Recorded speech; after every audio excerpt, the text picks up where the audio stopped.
Substandard ang gumuhong pader sa bahagi ng EDSA Ayala northbound dito pong Sabado ng gabi. Batay po yan sa inspeksyon ng Department of Public Works and Highways. Ito yung materyales na ginamit. Ito. Ito, hindi to semento Ito, drywall lang ito. Okay, so parang ang nangyari dito, kung sino man ang gumawa nito, pinapalabas nila na semento, pero hindi naman pala semento. Walang nasaktan ng gumuho ang pader nitong Sabado ng gabi. Pero maraming motorista ang naperwisyo dahil nagkalat ang debris sa ilang lane ng EDSA. Sa ngayon, natanggal na ang mga tipak ng bumagsak na pader at maluwag na po ang daanan ng mga motorista sa EDSA Ayala northbound.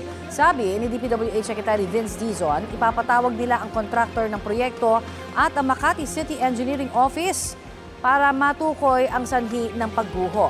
Dismayado rin si Dizon nang inspeksyonin ang mga lubak sa bahagi ng bagong gawang EDSA busway. Parte po ito ng Phase 1 ng EDSA Rehabilitation. Ayon kay Dizon, napinsala ang bagong asfalto dahil sa naipong tubig dulot ng pag-ulan. Batay sa napag-usapan ng DPWH at ng Department of Transportation, lalagyan ng gaps ang concrete barriers para may daluyan ng tubig at hindi na ito maipon sa busway. Papaayos daw ng DPWH sa contractor ang mga lubak sa EDSA busway kapag bumuti na ang panahon. Ano ba nangyari nito kabago-bago?